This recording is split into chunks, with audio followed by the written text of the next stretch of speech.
The Pit and the Pendulum by Edgar Allan Poe. I was sick unto death with that long agony, and when they at length unbound me and I was permitted to sit, I felt that my senses were leaving me. The sentence, the dread sentence of death, was the last of distinct accentuation which reached my ears.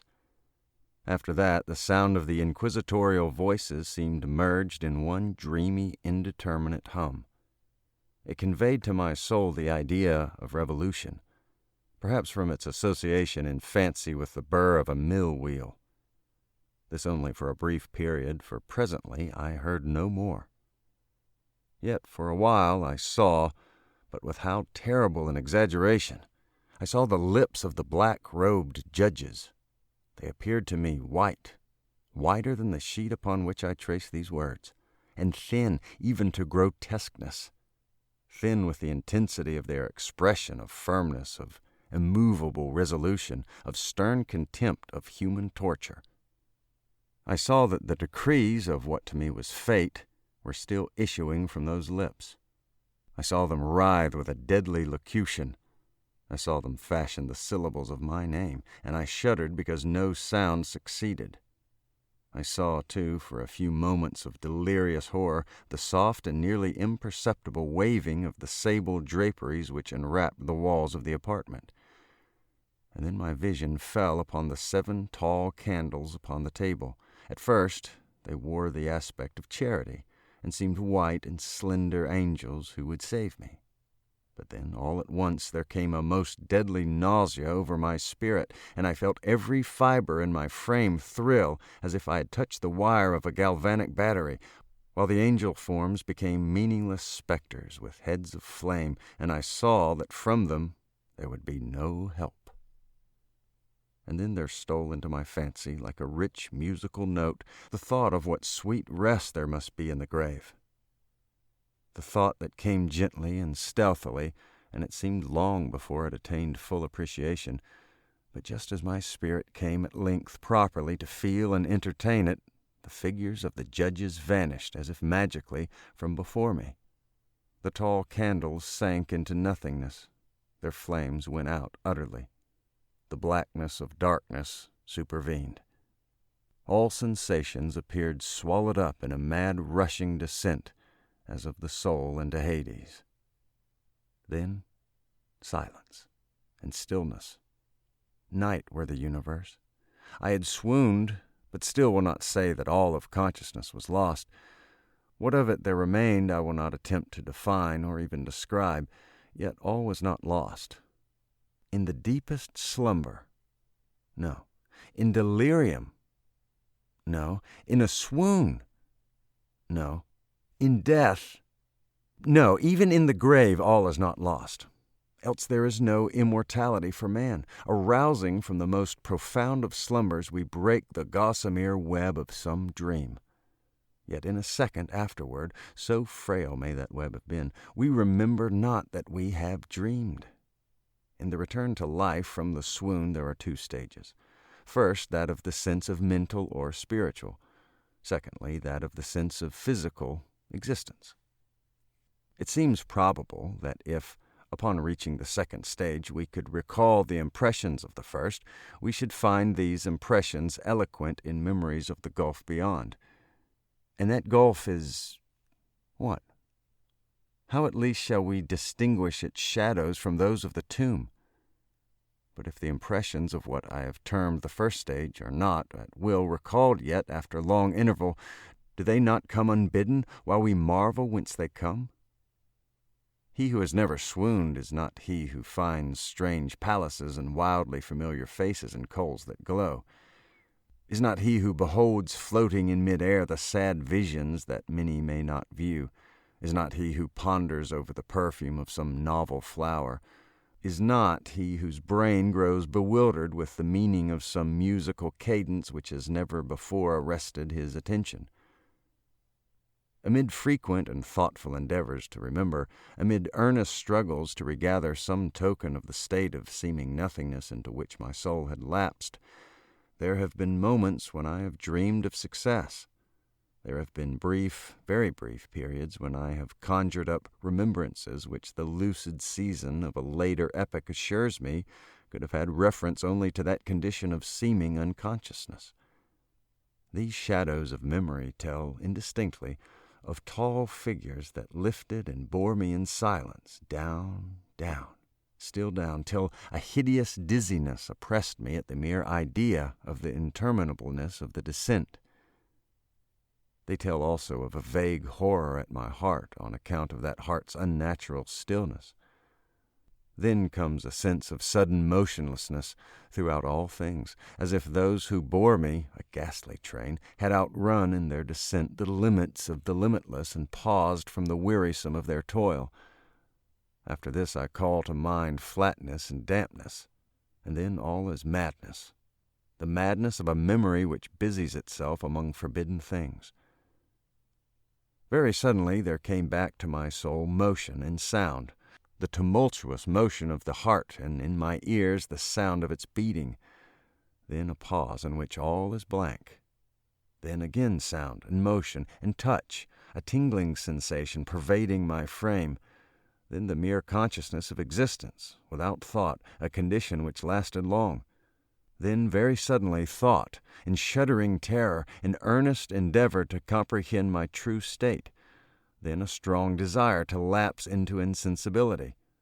Then a rushing revival of soul and a successful effort to move.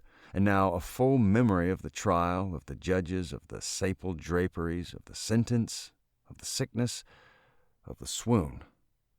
Then entire forgetfulness of all that followed, of all that a later day and much earnestness of endeavor have enabled me vaguely to recall.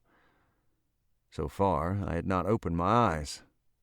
I felt that I lay upon my back, unbound. I reached out my hand, and it fell heavily upon something damp and hard.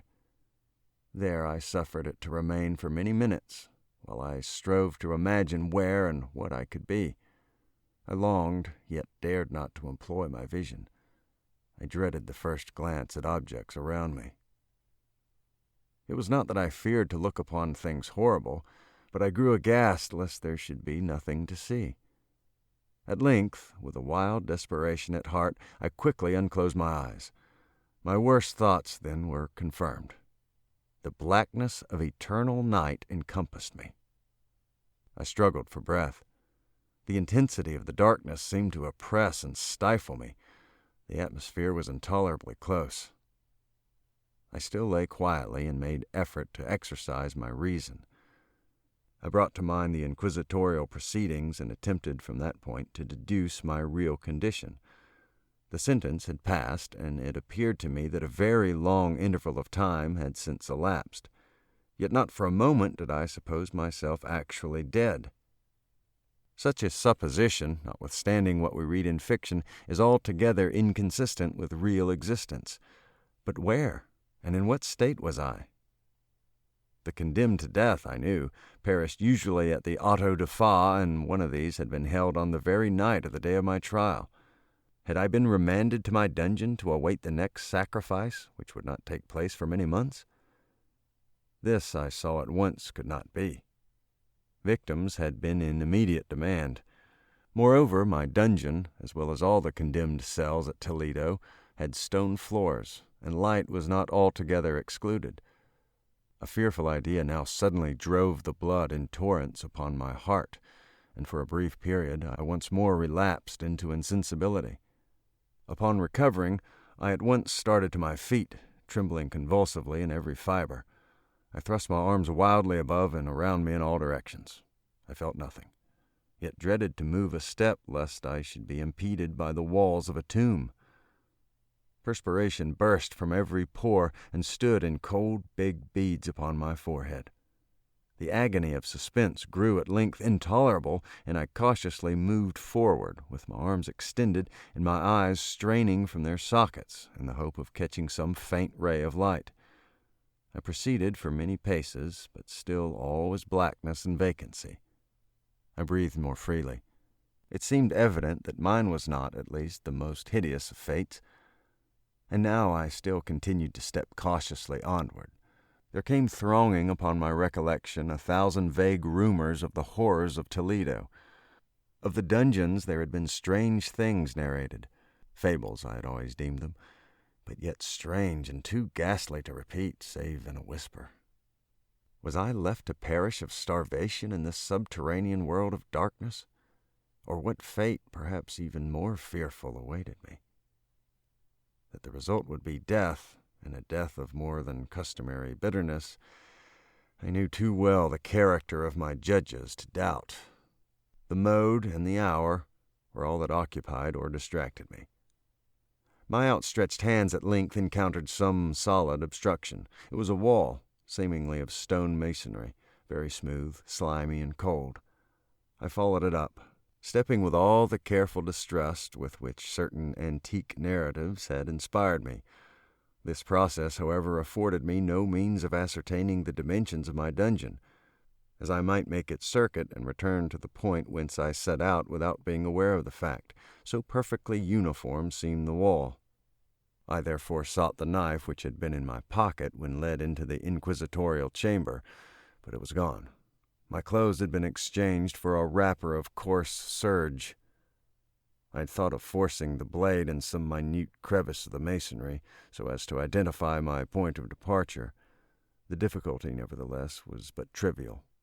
Although in disorder of my fancy, it seemed at first insuperable. I tore a part of the hem from the robe and placed the fragment at full length and at right angles to the wall. In groping my way around the prison, I could not fail to encounter this rag upon completing the circuit. So at least I thought, but I had not counted upon the extent of the dungeon or upon my own weakness. The ground was moist and slippery. I staggered onward for some time when I stumbled and fell. My excessive fatigue induced me to remain prostrate, and sleep soon overtook me as I lay. Upon awaking and stretching forth an arm, I found beside me a loaf and a pitcher with water. I was too much exhausted to reflect upon the circumstance, but ate and drank with avidity. Shortly afterward I resumed my tour around the prison, and with much toil came at last upon the fragment of the serge. Up to the period when I fell, I had counted 52 paces, and upon resuming my walk I had counted 48 more when I arrived at the rag. There were in all, then, 100 paces, and admitting 2 paces to the yard, I presumed the dungeon to be 50 yards in circuit. I had met, however, with many angles in the wall, and thus I could form no guess at the shape of the vault. For vault I could not help supposing it to be. I had little object, certainly no hope, in these researches, but a vague curiosity prompted me to continue them. Quitting the wall, I resolved to cross the area of the enclosure. At first I proceeded with extreme caution, for the floor, although seemingly of solid material, was treacherous with slime. At length, however, I took courage, and did not hesitate to step firmly, endeavoring to cross in as direct a line as possible. I had advanced some 10 or 12 paces in this manner, when the remnant of the torn hem of my robe became entangled between my legs. I stepped on it, and fell violently on my face. In the confusion attending my fall, I did not immediately apprehend a somewhat startling circumstance, which yet in a few seconds afterward, and while I lay prostrate, arrested my attention. It was this. My chin rested upon the floor of the prison, but my lips and the upper portion of my head, although seemingly at a less elevation than the chin, touched nothing. At the same time, my forehead seemed bathed in a clammy vapor, and the peculiar smell of decayed fungus arose to my nostrils. I put forward my arm and shuddered to find that I had fallen at the very brink of a circular pit, whose extent, of course, I had no means of ascertaining at the moment. Groping about the masonry just below the margin, I succeeded in dislodging a small fragment and let it fall into the abyss.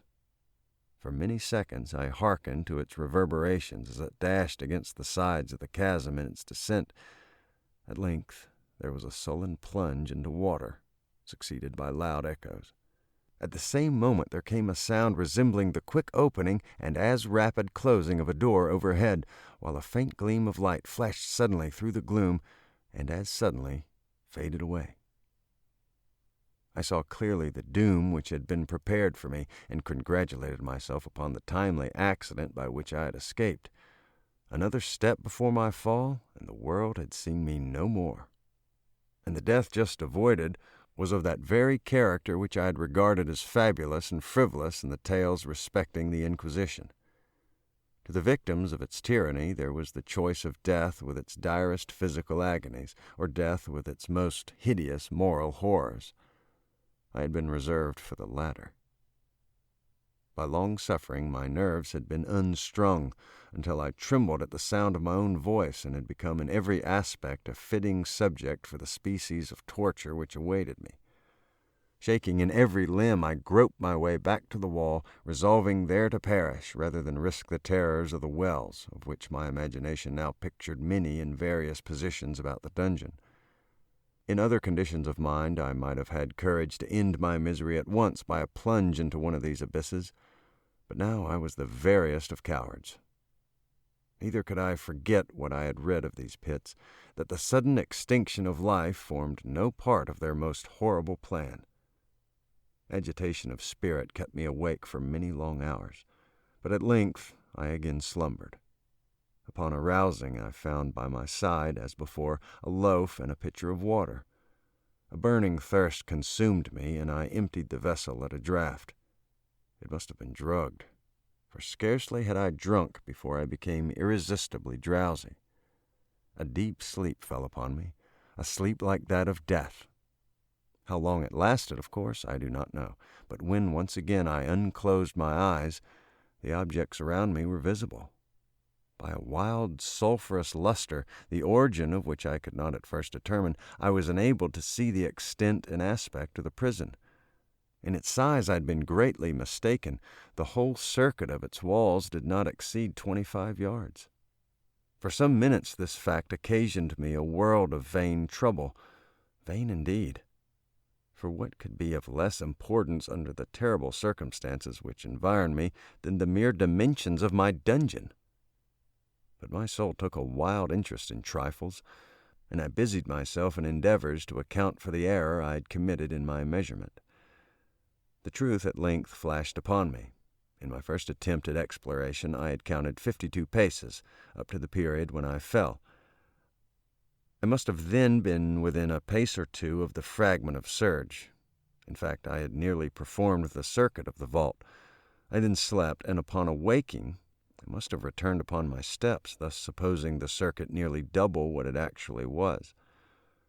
My confusion of mind prevented me from observing that I had begun my tour with the wall to the left and ended it with the wall to the right. I had been deceived, too, in respect to the shape of the enclosure. In feeling my way, I had found many angles and thus deduced an idea of great irregularity. So potent is the effect of total darkness upon one arousing from lethargy or sleep. The angles were simply those of a few slight depressions or niches at odd intervals. The general shape of the prison was square. What I had taken for masonry seemed now to be iron or some other metal in huge plates, whose sutures or joints occasioned the depression. The entire surface of this metallic enclosure was rudely daubed in all the hideous and repulsive devices to which the charnel superstition of the monks has given rise. The figures of fiends and aspects of menace, with skeleton forms and other more really fearful images, overspread and disfigured the walls. I observed that the outlines of these monstrosities were sufficiently distinct, but that the colors seemed faded and blurred, as if from the effects of a damp atmosphere. I now noticed the floor, too, which was of stone. In the center yawned the circular pit, from whose jaws I had escaped, but it was the only one in the dungeon. All this I saw distinctly and by much effort, for my personal condition had been greatly changed during slumber. I now lay upon my back, and at full length, on a species of low framework of wood. To this I was securely bound by a long strap resembling a surcingle.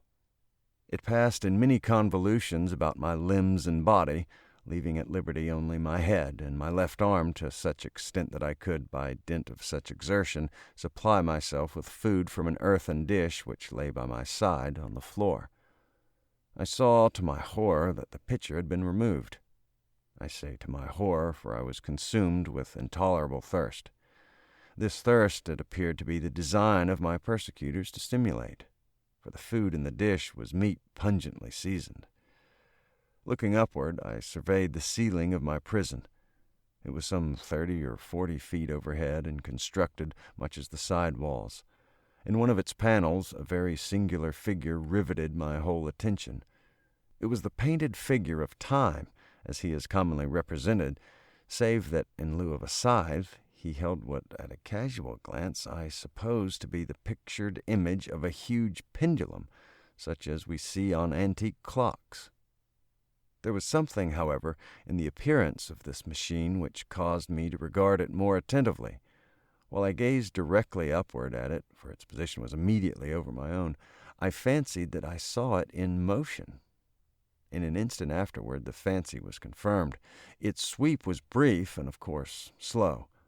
I watched it for some minutes, somewhat in fear, but more in wonder. Wearied at length with observing its dull movement, I turned my eyes upon the other objects in the cell. A slight noise attracted my notice, and looking to the floor, I saw several enormous rats traversing it. They had issued from the well, which lay just within view to my right. Even then, while I gazed, they came up in troops, hurriedly, with ravenous eyes, allured by the scent of the meat. From this it required much effort and attention to scare them away. It might have been half an hour, perhaps even an hour, for I could not take but imperfect note of time, before I again cast my eyes upward. What I saw then confounded and amazed me. The sweep of the pendulum had increased in extent by nearly a yard. As a natural consequence, its velocity was also much greater. But what mainly disturbed me was the idea that had perceptibly descended.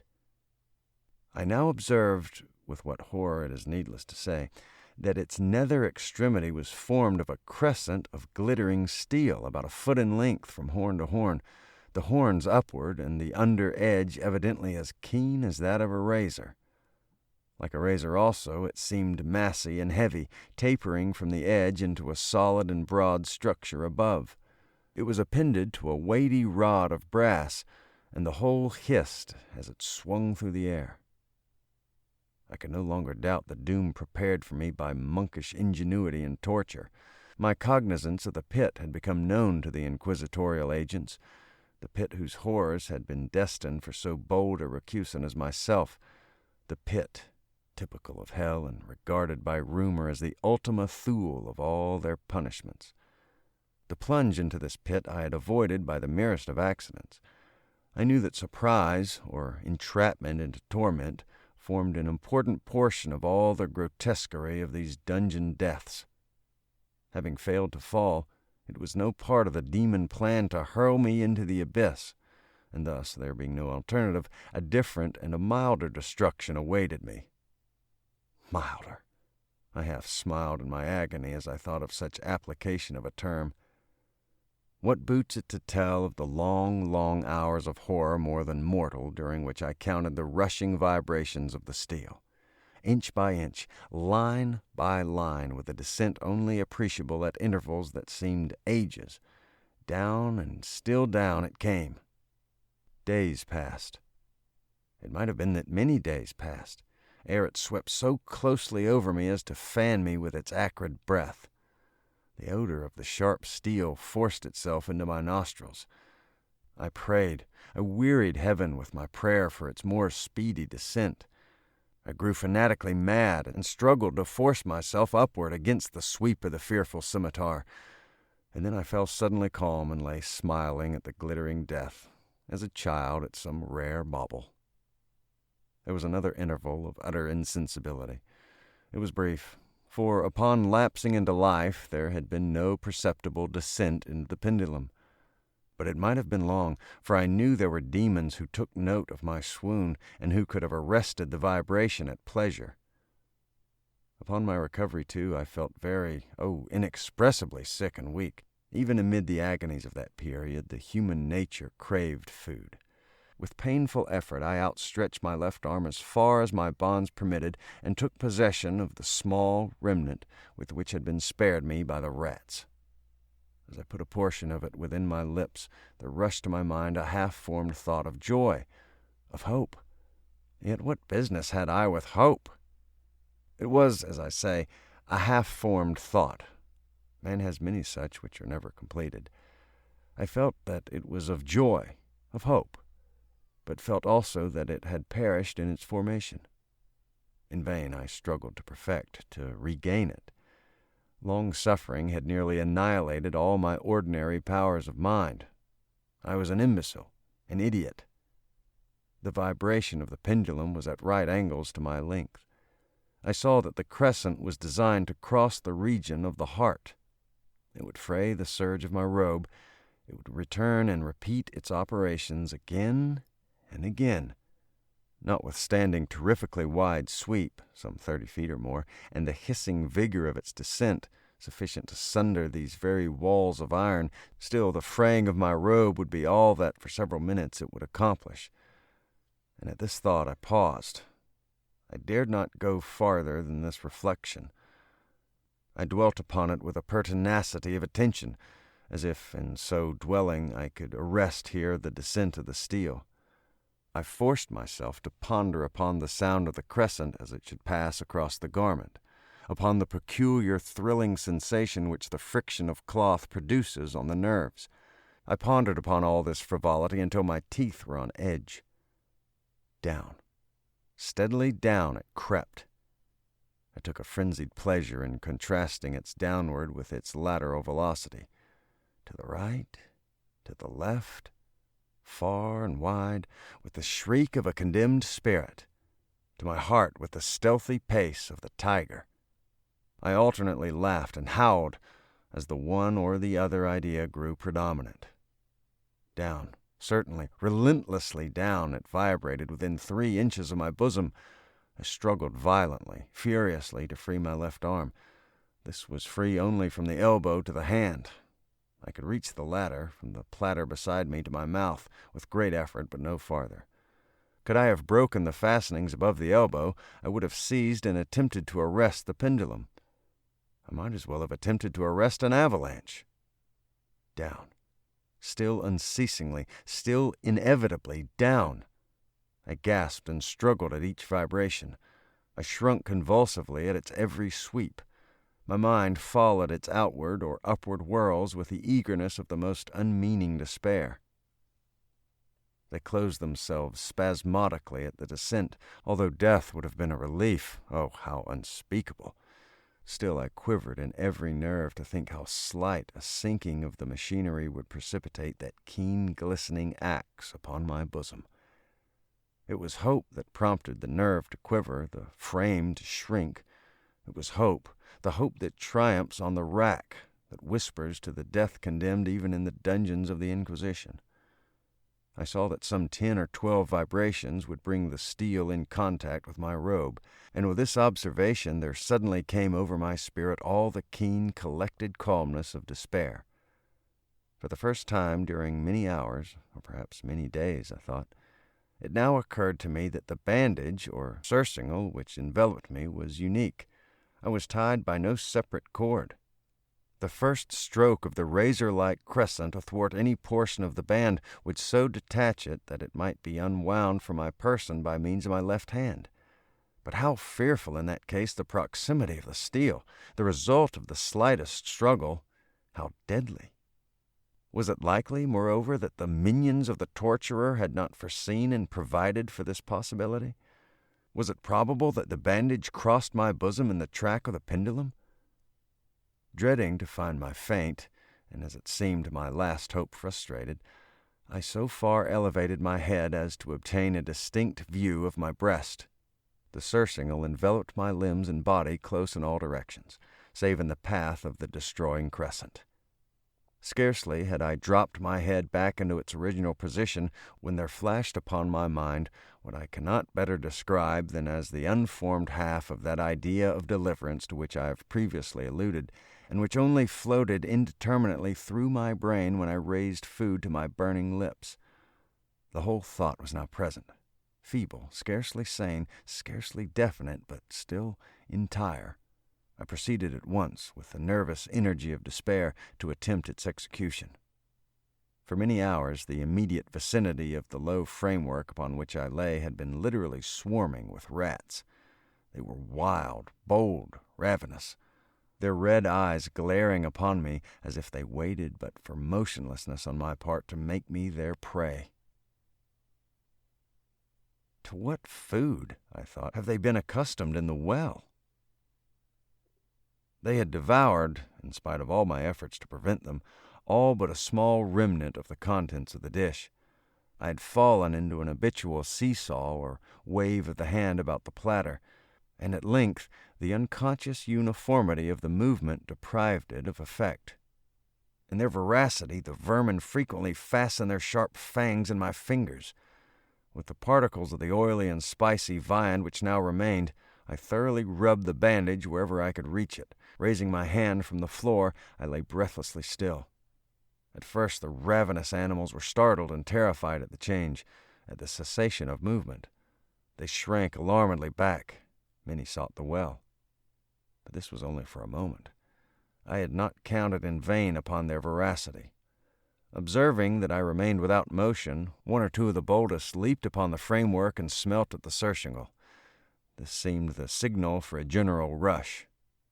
Forth from the well they hurried in fresh troops. They clung to the wood, they overran it, and leaped in hundreds upon my person. The measured movements of the pendulum disturbed them not at all. Avoiding its strokes, they busied themselves with the anointed bandage. They pressed, they swarmed upon me in ever-accumulating heaps. They writhed upon my throat. Their cold lips sought my own. I was half stifled by their thronging pressure. Disgust, for which the world has no name, swelled in my bosom and chilled with heavy clamminess my heart.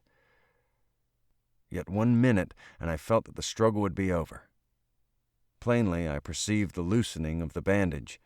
I knew that in more than one place it must be already severed. With a more than human resolution, I lay still. Nor had I erred in my calculations, nor had I endured in vain. I at length felt that I was free. The surcingle hung in ribands from my body, but the stroke of the pendulum already pressed upon my bosom. It had divided the serge of the robe. It had cut through the linen beneath. Twice again it swung, and a sharp sense of pain shot through every nerve. But the moment of escape had arrived. At a wave of my hand, my deliverers hurried tumultuously away.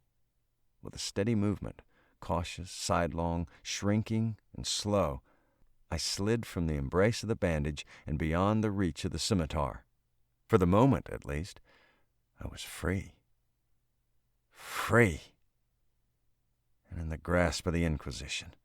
I had scarcely stepped from my wooden bed of horror upon the same stone floor of the prison when the motion of the hellish machine ceased, and I beheld it drawn up by some invisible force through the ceiling. This was a lesson which I took desperately to heart. My every motion was undoubtedly watched. Free! I had but escaped death in one form of agony to be delivered unto worse than death in some other. With that thought I rolled my eyes nervously around on the barriers of iron that hemmed me in. Something unusual, some change which at first I could not appreciate distinctly, it was obvious, had taken place in the apartment.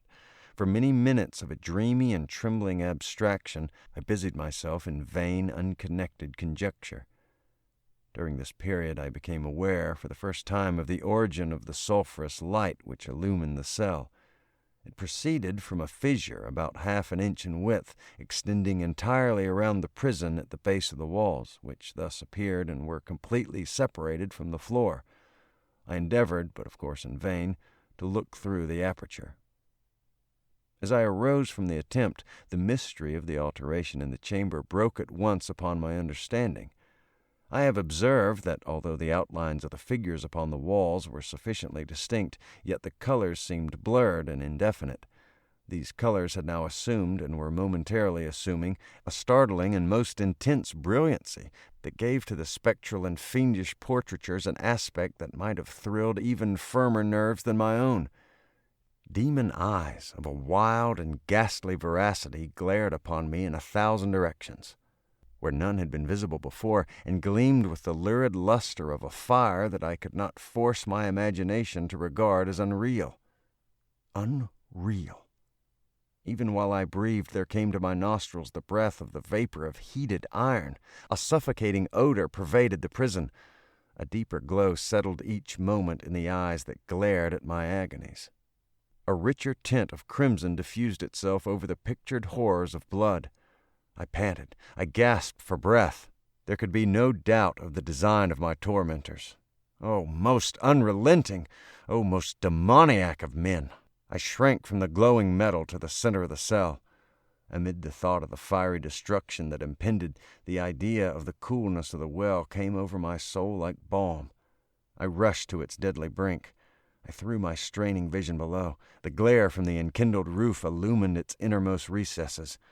Yet for a wild moment did my spirit refuse to comprehend the meaning of what I saw. At length it forced, it wrestled its way into my soul. It burned itself in upon my shuddering reason. Oh, for a voice to speak! Oh, horror! Oh, any horror but this! With a shriek I rushed from the margin and buried my face in my hands, weeping bitterly. The heat rapidly increased, and once again I looked up, shuddering as with a fit of the ague. There had been a second change in the cell, and now the change was obviously in the form. As before, it was in vain that I, at first, endeavored to appreciate or understand what was taking place, but not long as I was left in doubt. The inquisitorial vengeance had been hurried by my twofold escape, and there was to be no more dallying with the King of Terrors. The room had been square. I saw that 2 of its iron angles were now acute, 2 consequently obtuse. The fearful difference quickly increased with a low rumbling or moaning sound. In an instant the apartment had shifted its form into that of a lozenge. But the alteration stopped not here. I neither hoped nor desired it to stop. I could have clasped the red walls to my bosom as a garment of eternal peace. Death, I said, any death but that of the pit. Fool! Might I have not known that into the pit it was the object of the burning iron to urge me? Could I resist its glow? Or if even that, could I withstand its pressure? And now, flatter and flatter grew the lozenge, with a rapidity that left me no time for contemplation. Its center, and of course its greatest width, came just over the yawning gulf. I shrank back, but the closing walls pressed me resistlessly onward. At length, for my seared and writhing body, there was no longer an inch of foothold on the firm floor of the prison. I struggled no more. But the agony of my soul found vent in one loud, long, and final scream of despair. I felt that I tottered upon the brink. I averted my eyes. There was a discordant hum of human voices. There was a loud blast of as many trumpets. There was a harsh grating as of 1,000 thunders. The fiery walls rushed back. An outstretched arm caught my own as I fell, fainting, into the abyss. It was that of General Lasalle. The French army had entered Toledo. The Inquisition was in the hands of its enemies.